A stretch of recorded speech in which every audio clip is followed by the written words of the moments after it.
Plus, to be fair, any movie where Charles Bronson has his hands, his big, manly, meaty hands all over those big, firm, ripe melons is just, there are few movies I would rather watch. You know what I'm saying, Richard?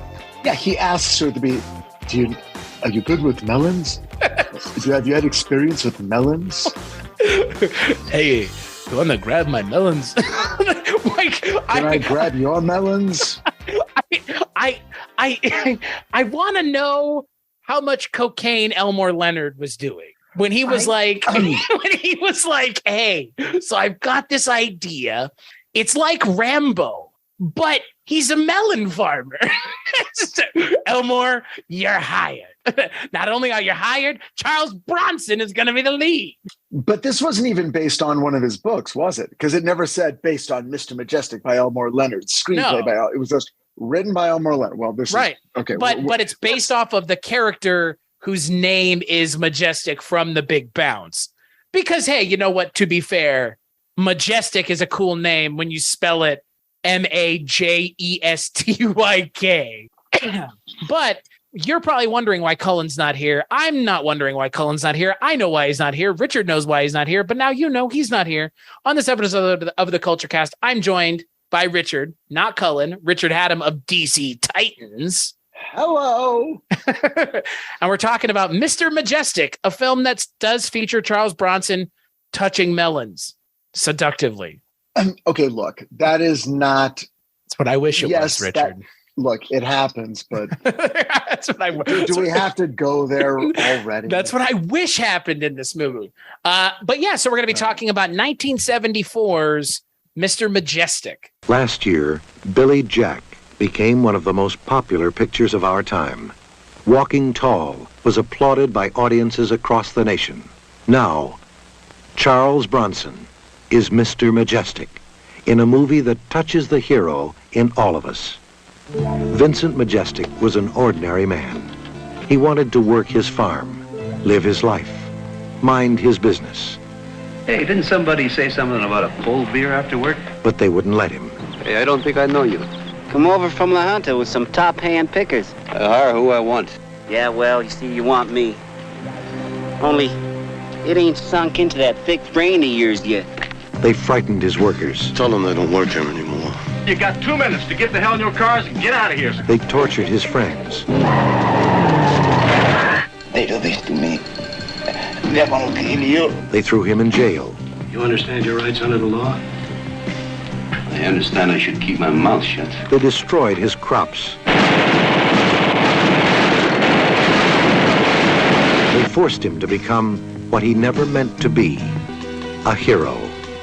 Why are they calling Mr. Majestyk the one movie you must see this year? Ask anyone who's seen it. Anyone. Charles Bronson is Mr. Majestyk in a movie that touches the hero in all of us. So like I mentioned, Cullen's not here to speak for himself, but Cullen, being the mensch that he is, sent me a little ditty about why we're talking about Mr. Majestyk this evening. So I'll do my best to give Cullen his due. I selected Mr. Majestyk. I was going to do it in Charles Bronson's voice. I'll just do it like Mr. Movie Phone. I selected Mr. Majestyk as the third Bronson pick because after the two films that showcased his persona as part of an ensemble, it was time to watch a full-on Bronson film where he is the star of the show. Hard Times showed the more serious side of his acting, and Red Sun showed that he was capable of making fun of his own star persona. Here he takes center stage and embodies the qualities we think of when we think of Bronson. Tough, rugged, not overly aggressive until pushed too far, a real working class hero with a rough charm, a strangely sweet smile, and a grin that could either be kind or deadly. I also love Mr. Majestyk because it pairs Bronson with a great creative team behind the scenes. Richard Fleischer, the director, goes back to the 1940s, where he started with B-noirs like Trapped, Armored Car Robbery, The Narrow Margin, Violent Saturday, and then graduating to bigger budget but still gritty thrillers like The Boston Strangler and 10 Rillington Place, which is a fantastic movie if you've never seen it. Has Richard Attenborough in it, and he plays a serial killer who kills people in his house like renters. Oh, God. It's Richard Attenborough, though, not playing John Hammond, so... All right. The script is by Elmore Leonard, who started as an ace Western pulp writer and then switched to crime fiction. The best Leonard movies, it is often said, just film what's on the page. What's interesting here is that he wrote the script before he wrote the book. I think it's an excellent script and an excellent novelization. And then there's producer Walter Murch, who made Magnificent Seven, West Side Story, Great Escape, In the Heat of the Night, The Thomas Crown Affair. There is no B-level talent behind Majestyk. It's A-list all the way. Wow. I'm sorry I can't be there to talk about it tonight, but I hope you and Richard enjoyed the movie. Look. So, Richard, did you enjoy Mr. Majestyk? There were things about Mr. Majestyk that I enjoyed. Did I enjoy the movie as much as I wanted to? No, I did not. Do I feel... I mean, look, Cullen points out the credentials of everybody involved. Do I think this is their finest hour individually or combined? No, I do not. This is a film where Charles Bronson takes center stage and fulfills the iconic Charles Bronson role as he described it. But I take issue with certain aspects of this character, and I think I'm spreading the blame around. A fair share goes to Elmore Leonard. A fair share goes to Fleischer, the director. A fair share goes to the producer. Maybe Bronson himself is the only one who doesn't seem to not be carrying his share of the narrative load. But we'll get to all this. I don't know. Chris, what do you think? I will tell you that of the 3 Bronson movies we've watched so far, I think this is the Bronson role that I was expecting to get right out of the gate, if that makes sense. You know, and you know, for listeners at home, you know, the movie is a Charles Bronson movie. He is the singular sole lead. He plays Vince, or for whatever reason, they keep having him called Vincent, which makes him sound like he's 5 years old. Vince Majestyk, a farmer, ex-con, Army Ranger, Vietnam vet, superhero with a fucking hat and mustache, who grows watermelons on his farm, and some local assholes try to, you know, get him, I guess, get protection money because they're like low-level mobsters, and then he runs into Al Lettieri, otherwise known as Soluzzo from The Godfather. Oh, that's right. Yeah. There you go. He's fucking amazing in this movie. I mean, that's, for me, he almost carries the movie. Yes. Not more so than Bronson, but I've only seen Al Lettieri in one other thing, and it was nice to see him as a mustachioed thief in this movie. He has a certain manic energy behind his eyes and eyebrows. Oh, yeah. And mustache. It's the mustache that really does it for me in this movie. So he is, when he's on screen, I'm watching him and enjoying his commitment to his character. I will give mad props to Al Lettieri. What's that? Lettieri. Lettieri. Thank you. I knew I was going to get that wrong the minute it came out of my mouth. But from just reading, there was like a movie poster or a blurb about what the movie was about, and I'm like, oh, this sounds really interesting. It sounds like he's a farmer. You know, he works with migrant people, and they're being stopped from getting the crop to town. I mean, it sounds like an A-Team episode, right? It kind of sounds like it almost sounds like an episode of The Incredible Hulk. Like the Incredible Hulk would have shown up to help the farmer out type thing. You know, like right. It's that level of like, okay, like, you know, farmers and growing stuff and, you know, rackets. I get it. You know, all right. Yeah, and they give him early on. They sort of establish his cred as someone who hires migrant workers but is respectful of them and what they contribute to his business, and is not interested in exploiting them, and wants to treat them like human beings. And so he is conferred that cred. And for a moment, it looks like the movie is going to be about a further expression of that, because it feels like, his alignment with this class of people is what's going to get him in trouble. But that isn't what gets him in trouble. What gets him in trouble is him. He gets himself in trouble by doing something kind of inexplicable, rash, and not super smart. And that's what leads to the entire plot of the movie. All of these things, Richard, that you say are giving that plot beat of the movie more credit than it even deserves, because it makes no fucking sense why he takes him and holds him hostage and then what is for the people who have not seen the movie yet, just to keep you abreast of what we're talking about, there is an incident happens early on where like low-level grifters try to sort of bully Charles Bronson into hiring the workers that they have access to, right? To pick the watermelons that have to be picked and have to get to market this week. Okay, we all understand that. Right. They want him to use their people. It's like in The Sopranos, where they're doing the people that sit in and they get paid to do nothing. They want the local yokels want the drunks to come and harvest the watermelons, which watermelons are fragile pieces of agriculture. You don't want to, you drop watermelon, you destroy it. You know what I mean? So they want people that are dedicated to picking watermelons, I guess, as strange as that sounds. And know how to do it without messing up the product. And that's all legit. We get that. And Charles Bronson takes offense for two reasons. One is he's already hired a crew of these migrant workers, a class of people that he's already demonstrated that he's sort of, committed to giving them the opportunities of earning money during, harvest. But the other is that he doesn't like to get pushed around. Right. So in a somewhat gratifying scene, he doesn't let himself get pushed around and he runs these guys off and then is summarily arrested for assault. So again, what's happening here is the audience is being made to feel like, no, wait a second. Charles Bronson was just defending his land and his business against, some grifter criminal types.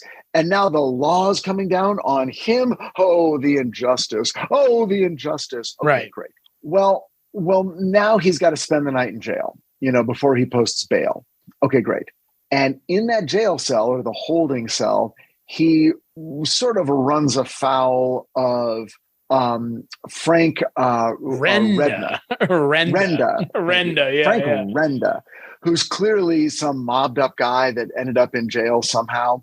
So now it's the next day. They're all being marched out to the prison bus, and Renda's guys have engineered a daring escape that involves cars crashing and guns being fired and cops getting killed. And it's a big action sequence where Renda is supposed to be sort of rescued off this prison bus and then taken to freedom, where he can then fly to Cabo and wait out the heat. And okay, we get that.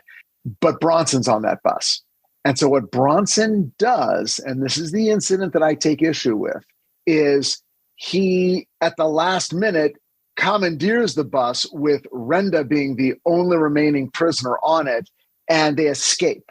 So now I'm like, oh, this is interesting. Okay, I don't know what's happening. Where is this going? Well, where it's going is Bronson is going to hold this guy that the cops want. I mean, this is a high-level, criminal that they don't want to escape.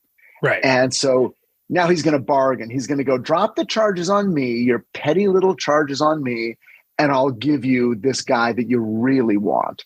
And of course, the local detective is like, you've got to be crazy. Give you the guy back that I took away from the crime scene as the driver of the bus, mind you. Right. Which is super strange because, again, like you mentioned, he's like, all right, I'm going to bring you back the guy that you had in custody that I took from you. Right. For no reason whatsoever.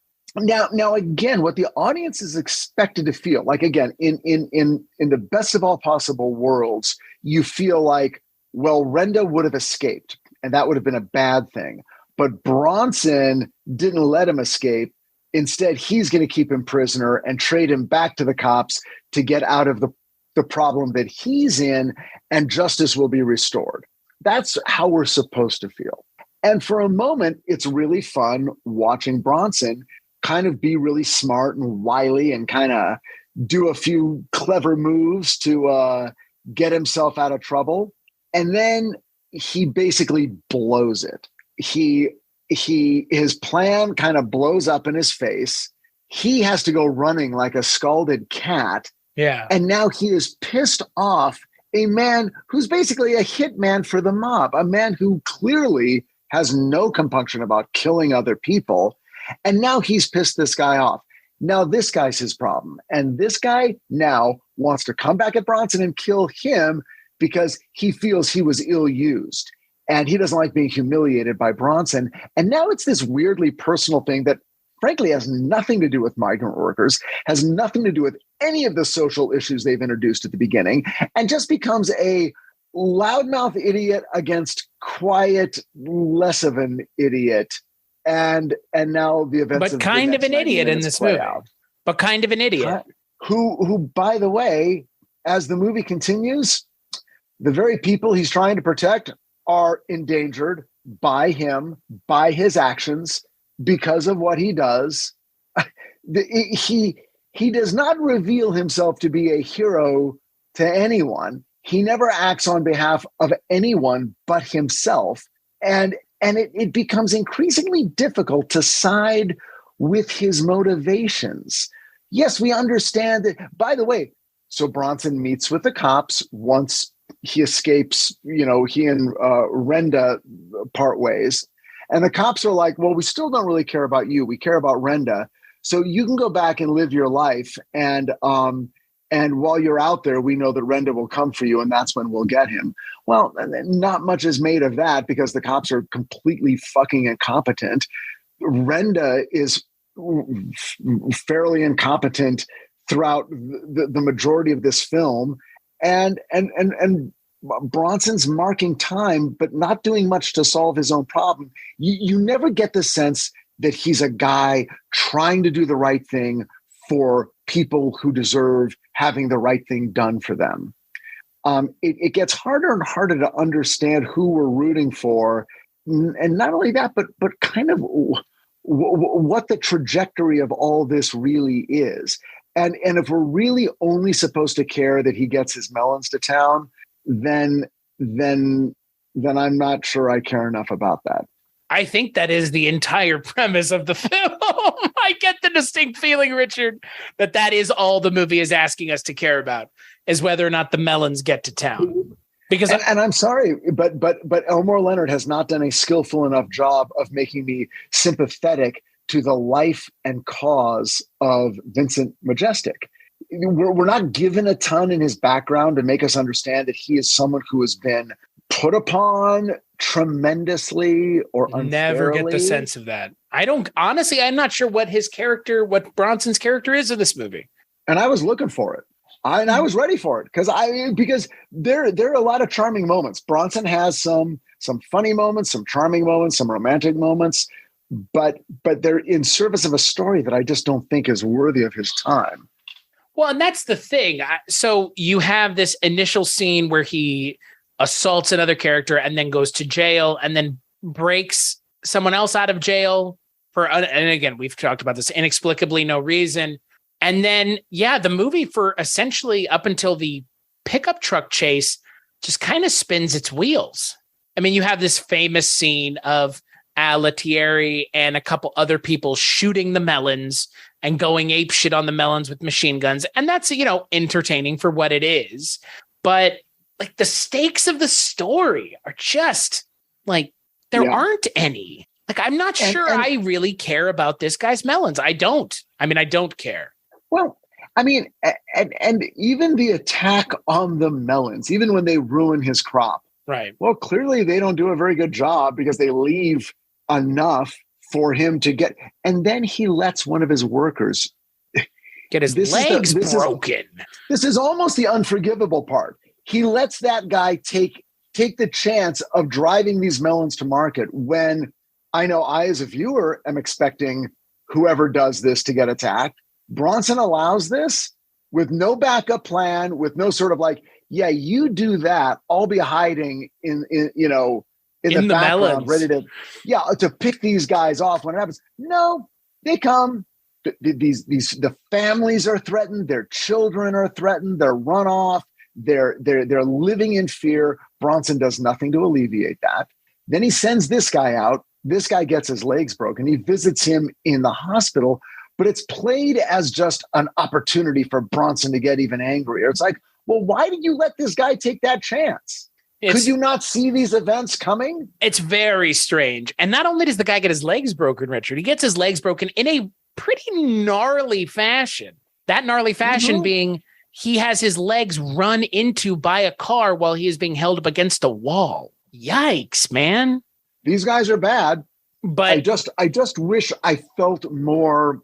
By the time the final conflict comes, it's hard to feel like, yeah, we're finally getting justice, because it feels like in some weird way, Majestyk has let these events play out. Right. That's what it felt like. It felt like he was letting them play out so that he could. I mean, look, the means to an end with him are getting Paul Koslow, the local yokels, out of his way so he doesn't have to worry about him anymore. And he ends up doing that at the end. But he gets there in kind of a fortuitous fashion. Obviously, he didn't expect to run into Frank Renda in the jail. I mean, that's the problem. If you're in jail, why are you harassing this other guy? Like, it's just so strange. Like, in what way is this a brilliant idea? Yeah, like, why are you and like fuck with a guy who's in prison, who's clearly mobbed up? Like, what? Because he's a former vet? Like, is that what it is? Like, I would have assumed that this movie would have been Renda antagonizing Majestyk outright. Look at you, you dumb yokel. Like, oh, whatever. But like, why would he? In this story, there's no reason for Frank Renda to give two singular shits about Vince Majestyk. There's none.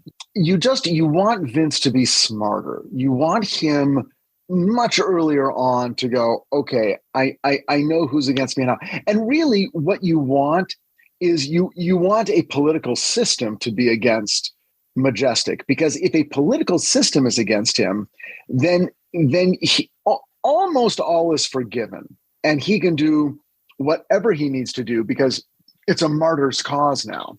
Right. And anything he does is done for a higher ideal, this political notion. So what you wanted was a movie that was consistently saying he's fighting against a system that beats down immigrants and migrant workers, and he will rise as a hero for these people in terms of the way the system works. Instead, it's just some insane mob guy who he happened to infuriate, and that's it. I feel like maybe if they say you drop the whole watermelon subplot, but that's the entire plot of the movie. It's not really a subplot. Like, how do you make this movie work the way that it is now?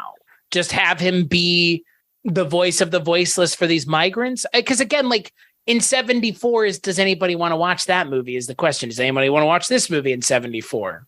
Right. I mean, obviously, Frank Renda is not right. He's insane. Right. He wants to kill Majestyk because he feels he's somehow been humiliated or used as a pawn. Right. But it's that's like a gentleman's duel thing. Like, I say, sir, you have disgraced my honor, sir. Like, it's a grudge between these two guys who did weird, unreasonable things that frankly are only tangentially related to the cause of migrants, the cause of the small farmer, the cause of anything. It's basically like, here are two guys with like outsized egos who are aimed at each other, and you don't want to get caught in the crossfire, especially if you're a migrant worker. And then they try to redeem it with Gloria.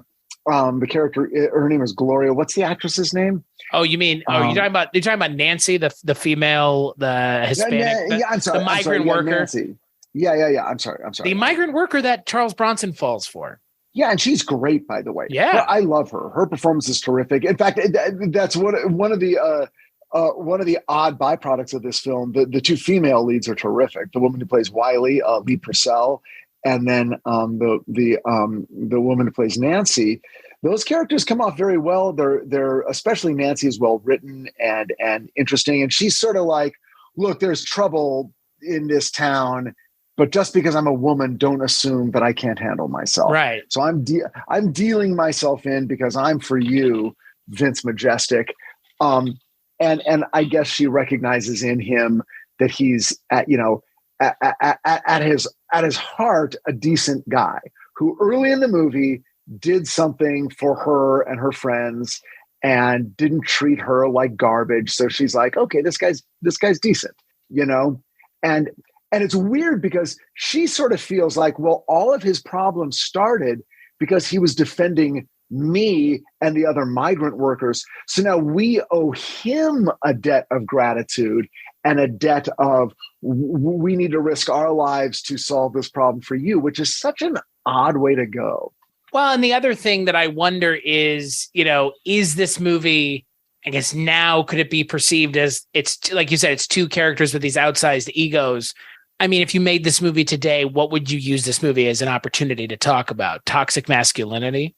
Yeah, you'd literally have to make that guy so fucking crazy, and you'd have to make Majestyk like a tame guy who doesn't do anything for the first 3/4 of the movie until he's driven. More of a Straw Dogs kind of because that's what I was expecting.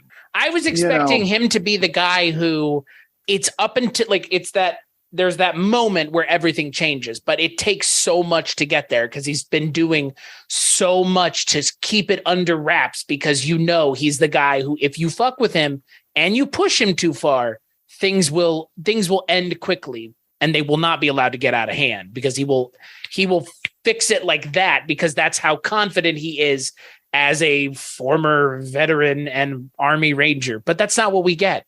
He's goaded into punching a guy almost immediately. Yeah, and what and the he fuck? Does, yeah, I mean it's a bit. It feels like they sort of overreached on whatever Bronson's persona was. Now I will pound the final nail into my Cullen grave. And I could only say this stuff because Cullen's not here. If Cullen was here, I would be far more polite about all of this. I'd be like, well, it's pretty good, but I'm a coward. It's only Cullen. I love you. But now I got to take a swipe at Elmore Leonard, a writer who I have tried to like for decades and just don't. Oh, okay. I've never read anything of his. When I was coming up in the 90s and into the 2000s, Elmore Leonard was experiencing a late in life, burst of huge popularity. It's kind of like, before we started taping, we were talking about Michael Crichton and his popularity, his massive popularity in the 90s. And Elmore Leonard had that too. He'd been writing for decades and decades and publishing books, but it was only later, I think it was right around Get Shorty, that suddenly the wider world of readers were like, who's this Elmore Leonard guy? And he sort of moved from cult status to mainstream. And his books all got reprinted in paperback and movies were getting made. And you could use him as a reference point in pitches. And I did, because it's sort of like, if you invoke Elmore Leonard, you're talking about good bad guys and bad good guys, sort of like, and everyone, but it's all kind of with a sardonic grin, you don't take it too seriously. But I always found it difficult getting through his books because as fizzy as they were scene by scene, for me personally, they never seemed to add up on a character level. They were always, they were kind of relaxed narratives where you're either on board with the sort of, outside the mainstream character or you're not. And for me personally, I repeatedly had trouble hooking into who I was supposed to be rooting for and why. And because Elmore Leonard never pulled punches with his heroes or his villains and sort of was an equal opportunity satirist in a way, he never let anyone get away clean. But for me as a reader, it left me like, well, okay, so a bunch of people did a bunch of things. The end. And that's how this movie feels. Yeah, I've never read any of Elmore Leonard's stuff. I haven't seen, outside of this is the first movie of his that I've seen. I did watch some of Justified, which I know is based off of a character of his. And I liked that show a lot. I'm sure it's based on it like anything else. I mean, they use the character as a starting point, but and then it becomes a TV show where you do whatever the fuck you want for 8 seasons or whatever. But I for me, that kind of novel has never been something I've gone out of my way to read. I've never read Elmore Leonard stuff. I've read Robert B. Parker. I have a Dashiell Hammett book sitting on my shelf that I want to read. But like those kinds of books, I don't have a lot of frame of reference for, just being honest. So, for me, I can't even speak to Elmore Leonard, but this is the first Elmore Leonard movie I've seen. I mean, I would happily, talk about Hammett or Chandler or Robert B. Parker, all of whom's books I've read more than once. And you can compare and contrast. But and by the way, none of this is about Elmore Leonard's skill as sort of a prose stylist. It's just sort of, it's almost his voice or his worldview that I just never could hook into, which ultimately is what's going to keep you in or out of any writer's series of books. Well, and that's the thing. I mean, we've talked about this before. I think that there are people now who do what Elmore Leonard was doing seemingly better. Well, like who? Well, one of them, I think, it is his obituary says as much as Michael Connelly, who I have read. Oh. And we've talked about this privately, you and I, the Bosch TV show, which is based on his novels, and he's been writing since the fucking 90s. He has a voice. He has a very specific character who is a cop in LA, but it has that sardonic humor that I know Leonard has in his books because everybody always talks about it. And the weirdness of his books, you can't put your finger on it, right? It's just a weird world that he creates. And Connolly's kind of the same way. Like his LA exists in reality, but it's very much like a romanticized version of LA where people go to Dupar's and Frank and Musso is all that. You know what I mean? Like nobody goes there all the time. Musso and Frank. Whatever, dude. Okay. I'm not from LA. Oh boy, Dupar's and the other one, the one with the old school Italian, the other old school Italian one. But look, a lot of it has to do simply with how you cast your hero. And my impression, though I have not read the Bosch books or seen the show, is that he's a fairly straightforward hero. He's our hero, and you sort of understand the moral code through which he is operating, whether you can vouch for every action he does. Now, for instance, okay, a writer I've read a lot, Lee Child, who writes the Jack Reacher books. Jack Reacher is a murderer. Right. So is Harry Bosch. I mean, even though he's a cop, he still kills somebody in every season of the show. Right. Like a couple people at least. But the point of view of the Jack Reacher books is so clear, and look, call it, adolescent, call it, Neanderthal. It's very clear. The purpose of the books is, here are terrible, terrible bad guys. And here's a hero who, unlike other heroes, does not have internal battles about what he does. So the joy, if you will, of the best of those books comes from a guy who's just like, he's extremely smart and is extremely clear-cut about who should live and who should die. And if you're doing the wrong things, he's like, all right, I don't know where this person is who committed this crime, but I know they're dead. Oh, they don't know they're dead. They're still walking around and eating and sleeping, but they're dead because I'm going to find them and kill them and smile as they die. Right. And then that's what he does. And you're glad he does it. because they are bad. So the rules he sets out in his books are, that's what we're doing here. And if you're into it, great. And if you're not, there are other books on the shelf of the library. Elmore Leonard did something. Elmore Leonard said, there's a world of outsiders. There's a world of people out there that you don't know, but they're at the end of the bar. And maybe you see them, but you never get their story. I'm going to tell you their story. And they're complicated, and their motives are messy. And you may think, one of them is more like you and is doing the right thing for a while. But by the end of the book, you may be identifying more with what you thought was the bad guy than the good guy. That's what he does. Right. That can be fun. I didn't particularly get into it. And by the way, if you want to argue that's what he's doing, please let us know. And I'm sure Colin will come at me. But when you bring Bronson into it, who is an icon of his own, and I don't know, is this before or after Death Wish? It feels like it's got to be before. So this came out. Death Wish came out in July, and this movie came out in July. This movie came out 2 weeks before Death Wish did.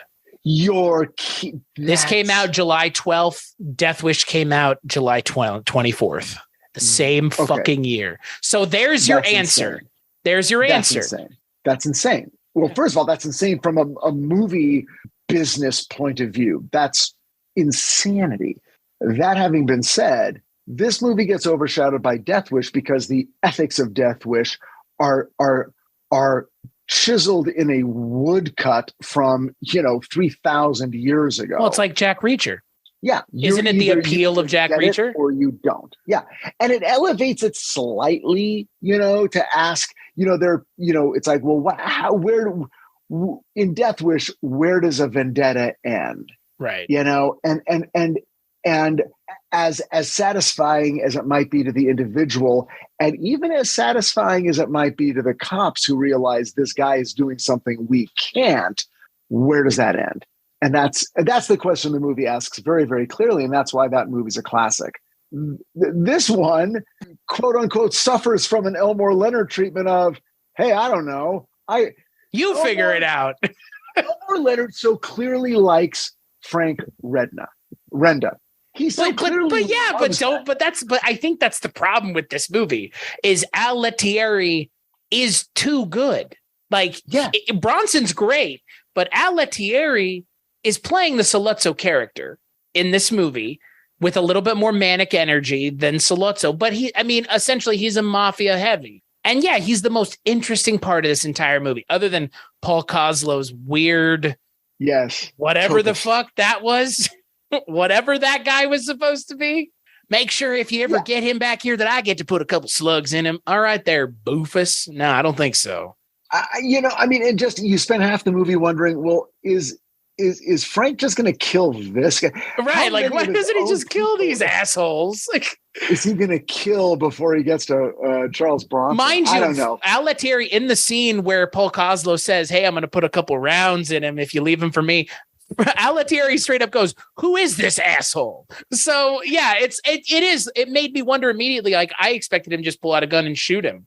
Like, I don't have to suffer this idiot. Like, because it's never explained why Al Lettieri's in the middle of nowhere, Colorado. Like, this is mafia hitman, just like essentially in the town where Rambo lives. Like, it's that level of like in the middle of fucking nowhere. Yeah, it is weird, and yet he's got a whole crew of guys who either are local or have arrived in town. Lee Purcell just shows up. she's just like there. It's like, how far away was she? Was she coming in from Chicago or something? I don't know. And what I don't know. It was a little unclear. He carried it off with, a sufficient amount of brio, but it was because the vendetta between these two guys was so personal and such a toxic, masculinity pissing contest. You're sort of like, I don't really care which one of them kills the other. Neither one of them had much of a point and is really fighting for anything other than truly themselves. And they don't care who dies in the process. And they demonstrate that. And it's it's not Bronson's best moment at all. But I will say something, Richard. That fucking car chase at the end of the movie is something else, man. You got to give him all the credit in the world for that, because that's impressive. That is impressive. Doesn't do much for the movie, but... There was some impressive action, some nice scenes, but really, this is another movie that was half hour too long. Yeah. If they had done more with that middle part, that whole part where they're in the cabin initially with Bronson and Lettieri, it's like, why are we even here?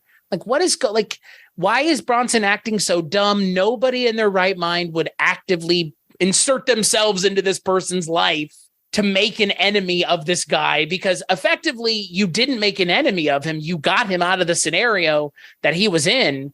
And then instead of, he's just like, no, I'm too good for your money. I'm going to turn you into the cops. And it's like, if I were him, I'd just be like, just let this fucking guy walk away. Like, it's the cops' problem either way. Like, at that point, Bronson still had some of his moral clout, but once, and it wasn't even a tremendously interesting moment when things go wrong. It was sort of like, yeah, this was not a good plan, and it blew up in your face, Bronson, and no one's super surprised. Even if that had gone a little better, and then he goes in and sort of like, well, sorry, cops. I was part of the jailbreak. I thought I had somebody that fucked up, and I don't really give a shit, and you guys are idiots. And it's like, really? Well, but at least he saved those cops that were shot on the bus. Yeah, and that's fine. I don't know. I had a hard time understanding, the mythic worldview of Mr. Majestyk. Well, I don't know where the moral center of this movie is. That's the other issue, is I don't know what the moral center is. I don't know where. Am I supposed to be sympathetic towards Charles Bronson's character? Am I supposed to be sympathetic towards the migrant workers that are caught in the middle of this idiotic pissing match between these two assholes? Am I supposed to feel bad for the melons not making it into people's watermelon salads? I don't know what. I really don't know what I'm supposed to feel in this movie, because, again, Elmore Leonard, like you said, doesn't do a very good job of characterizing anybody. And when he does, he over-characterizes people like Vince Majestyk, who is like 8 things at once. Just because he's a Vietnam vet and an Army Ranger doesn't mean he can do everything. And it doesn't mean that, like you said, he's not Jack Reacher. I don't think realistically anyone would insert themselves into this scenario willingly. I'm not even sure Jack Reacher would. Jack Reacher's pretty Machiavellian in a lot of ways. No. But Jack Reacher has this weird sense of moral justice. So if he senses that, no, a wrong is being done, right, he will step in, right. But he's and he will deploy his homicidal, acumen against the correct people. So at least you have that, right? Yeah, no, this is just like bumbling morons bumbling around together. Like, the mobsters are bumbling morons. Charles Bronson's kind of a bumbling moron. The migrant workers are the only ones who seem to be not bumbling morons. They just seem to be caught in the crossfire. Linda Crystal is pretty competent comparatively to Charles Bronson. Yeah. And I don't know. I wouldn't say Bronson is bumbling as much as weirdly myopic. Or what would you consider him fucking up that entire thing with the mobsters? I would consider that pretty bumbling. Yeah, that was pretty bumbling. But for a long time, we're sort of giving him a lot of slack because we are intuiting what we're supposed to be feeling. Right. But after a while, you begin to realize, wait a second, this really is nothing more than these two guys. Yeah, there's nothing. Anyway. There's nothing going on more than there is on screen, which is unfortunate because, this is the first time now we've seen Charles Bronson being given the lead of the movie. That is so funny that Death Wish comes out 2 weeks later because I know that's our next movie. So yeah, I'm excited now. Like we'll be watching it almost in real time in relation to Mr. Majestyk. It's like if we were going to the movies in 1974. We could see that, and then 2 weeks later see Death Wish. Except for us, it's going to be 1 week. Yeah, I mean, if we were in 74 right now, we could go on down to the Cinerama Dome and watch Mr. Majestyk if we so desired. So, yeah, final thoughts on Mr. Majestyk, Richard. I think you've heard all my thoughts. I did not hate watching this movie, but I did not enjoy it as much as I wanted to. Yeah, I'm in agreement. I think that there were a couple fun beats. I think the shootout at the house at the end is fun. It's a little protracted. It's a little actually it's a little truncated. It's very short. It's like 2-3 minutes, which is strange, but I guess it's not believable to have Lettieri and Charles Bronson fist fighting each other, which is what they weren't going to give us. And that I guess it was cool. I guess it's cool that it's just Bronson going, well, all right, I'm just going to go murder these guys. Right. Like, that's pretty much it. It's like, all right, time to kill him. Like, right. He doesn't kill a woman, mind you, Richard. He doesn't kill a woman. He won't do that. Yeah. Well, yeah. It's the only thing he won't do. He won't kill a woman. And he, and then at the end, the cop's like, hey, I'm going to want to talk to you about this, Mr. Majestyk. And Bronson's like, yeah, see you downtown. And it's like, is that, wait, really? Okay. Yeah. So the cop's like, all right, you murdered 3 guys, but they were the right 3 guys. I mean, it was a little bit hard to tell if they were grateful, annoyed. Same fucking idiot cops that were like, you assaulted someone. Yeah. But now him murdering 3 guys in cold blood is like, perfectly fine. They don't make a single arrest of anyway, whatever. But they don't have to. At a certain, Charles Bronson's just shooting everyone. They don't have to arrest anybody. Yeah. At a certain point, you're like, well, I guess the cops aren't going to do anything. So I guess Bronson can do whatever he wants. Yeah, you know? This man's been given carte blanche to just kill people in this town. Look, Speaking of which, yeah, right. I can't imagine.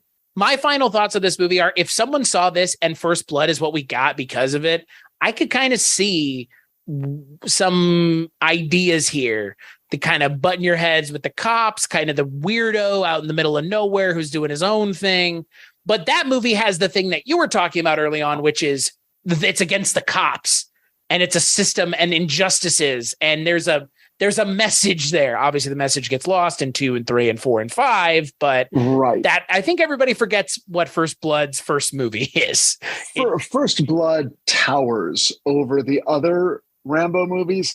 And towers over this movie also. It towers over a lot of it towers over almost a lot of these action movies of the 80s because it's not an action movie. It has more to say than an action movie does. Yeah. And this movie could have been there. I mean, I would hope if it was being written by Elmore Leonard, there would be something to say, but there's not. So it's too bad.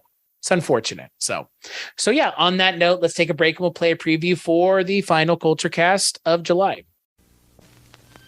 Enjoy a typical afternoon in New York City. Who is it? Groceries, man.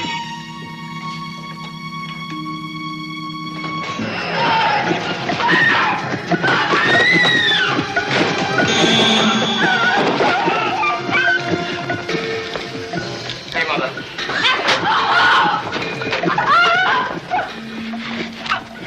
My name is Paul Kersey. How's my wife? I'm sorry.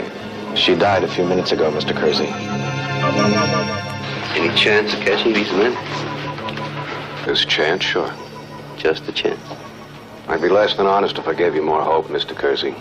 This is Paul Kersey. This is the story of a man who decided to clean up the most violent town in the world. I said turn around. Hand me the money. He begins where all the super cops leave off. Mugging has gone down by how much, sir? $9.50 a week to $4.70, you reported last week. You understand not too many people know that. And you want to keep it that way, huh? Oh, no, we have to keep it that way, Inspector. This whole city would explode. And if this person is listening to my voice, I urge him in the name of law and order to desist from this one-man crusade and turn himself into the police.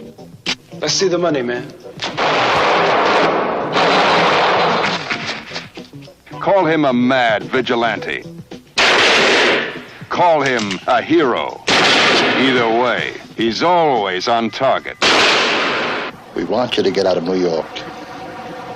Permanently. Never make a death wish. Because a death wish always comes true. And you get to love it.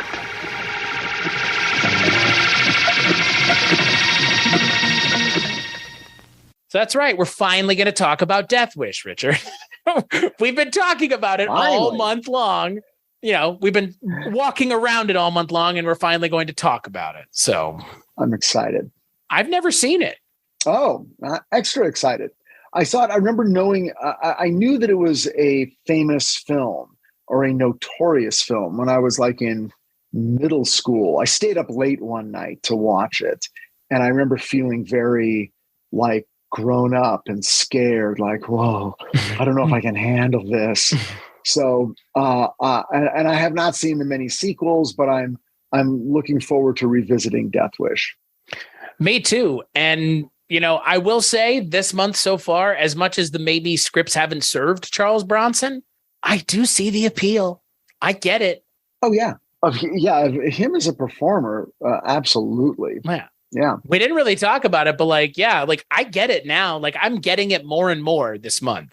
And I hope that Death Wish is kind of that logical culmination of this journey we've been on, because I hope we get a script that better suits Charles Bronson. I mean, I know we're going to, because it is such a classic. So yeah, we will see. So until then, Richard, where could people find you? They can find me on HBO Max, Titans seasons 1, 2, and 3 available now. Season 4, I've been saying, is coming in August. It is not coming in August. It is coming possibly in October. We've been pushed back a bit. So unfortunately, it will not be here as a late summer treat, but it will be here as an early fall treat. I'm going to say early Christmas present. There you go. Yeah. As for me, cstachiw.com, cstachiw.com. That's my link tree. Go there. Richard and I do a podcast together called Rankin' on Bass with our good friend, Mr. Mike White of the Projection Booth. Richard loathes having to show up and talk about live action Rankin' and Bass movies because they're not that goddamn reindeer movie. They're not the movie with the long-eared donkey, Richard. I know. That's all I care about. Nestor's mother died so that he could live. Yeah. You know what? No ivory ape there. That's a hero I can get behind. That's a hero's death, too. Who's the true hero of Nestor? His mom. Yeah, so you can find more of that over at cstachiw.com. As for this show, Kulturecast.com, patreon.com/Kulturecast. You've heard it before. You hear it again every week, over and over. If you want to hear more, you know where to go. If you want to kick a couple dollars our way, cool. If not, I totally get it. Yeah. Richard, thank you so much for joining me. We got one more movie, and that's it. Then Bronson month is over. All right, my pleasure. You know, Cullen, you better come back, or you know. Richard's just gonna keep shitting all over your movies. I just want you to forgive me. I was a little bit unleashed, but I will be back on my best behavior. I think it'll be easy next week. I think we're gonna have a good time. I hope so. And yeah, we'll catch you on the next episode.